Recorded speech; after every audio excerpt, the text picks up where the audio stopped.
বাংলাদেশের আকাশপথের mega project Hazrat Shahjalal আন্তর্জাতিক বিমানবন্দরের তৃতীয় টার্মিনাল।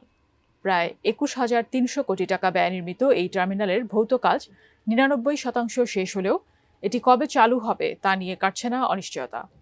দীর্ঘ সময় ধরে জাপানের সাথে নানা বৈঠক ও দর কষাকষি চললেও সুরাহা হয়নি এই টার্মিনাল পরিচালনার বিষয়টি।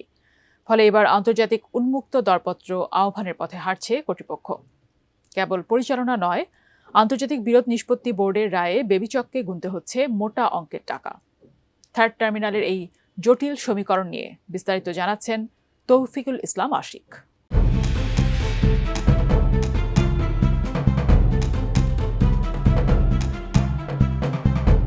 কথা ছিল শাহজালাল বিমানবন্দরের অত্যাধুনিক তৃতীয় টার্মিনাল হবে দক্ষিণ এশিয়ার অন্যতম এভিয়েশন হাব, কিন্তু নির্মাণ কাজ প্রায় শেষ হলেও অপারেটর নিয়োগ না হওয়ায় এখনও এর কার্যক্রম শুরু করা যায়নি।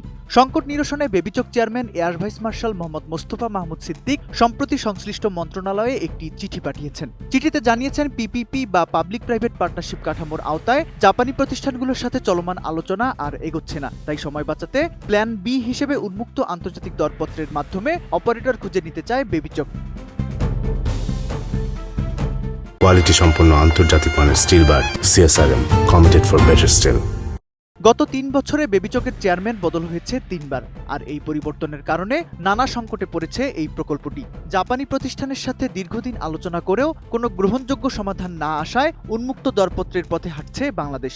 মন্ত্রণালয়ের সবুজ সংকেত পেলেই শুরু হবে বিশ্বসেরা বিমানবন্দর পরিচালনার প্রতিষ্ঠান খোঁজার কাজ। তবে অপারেটর নিয়োগের এই টানাপোড়েনের মাঝেই বড় আর্থিক ধাক্কা খেয়েছে বেসামরিক বিমান চলাচল কর্তৃপক্ষ।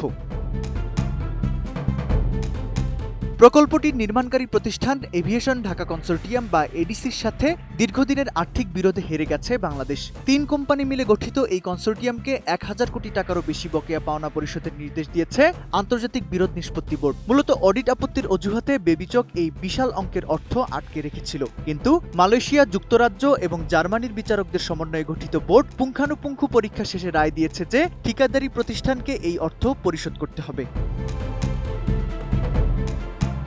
জানা যায়, কোভিড মহামারী আর ইউক্রেন যুদ্ধের মধ্যেও ঠিকাদাররা ২০২৪ সালের ২ জানুয়ারি কাজ শেষ করেছিল, কিন্তু বেবিচক চুক্তির শর্ত অনুযায়ী পেমেন্ট দিচ্ছে না এবং স্থাপনাটি আনুষ্ঠানিকভাবে বুঝে নিচ্ছে না। ফলে কোনো পারিশ্রমিক ছাড়াই ঠিকাদারি প্রতিষ্ঠানকে এখনও রক্ষণাবেক্ষণ কাজ চালিয়ে যেতে হচ্ছে, যা তাদের আর্থিক ক্ষতির মুখে ঠেলে দিচ্ছে। এই বিশাল বকেয়া পরিশোধ না করলে বিষয়টি আন্তর্জাতিক সালিসি আদালতের পর্যন্ত গড়াতে পারে, যা বৈশ্বিক অঙ্গনে বাংলাদেশের ভাবমূর্তির জন্য এক অশনি সংকেত। শাহজালাল বিমানবন্দরের তৃতীয় টার্মিনাল যখন যাত্রী সেবার মান বদলে দেওয়ার স্বপ্ন দেখাচ্ছিল, তখন প্রশাসনিক সিদ্ধান্তহীনতা আর হাজার কোটি টাকার দেনা সেই স্বপ্নকে কিছুটা ম্লান করে দিচ্ছে। এখন দেখার বিষয়, বেবিচক এই রায়ের বিরুদ্ধে কোনো চ্যালেঞ্জ করে নাকি অর্থ পরিশোধ করে দ্রুত নতুন অপারেটর নিয়োগের কাজ শুরু করতে পারে। বাংলাদেশের আকাশপথের এই মাইলফলক যেন আন্তর্জাতিক আইনি মারপ্যাচে চিরতরে আটকে না যায়, সেই প্রত্যাশাই এখন সংশ্লিষ্টদের। তৌফিকুল ইসলাম আশিক, ATN নিউজ।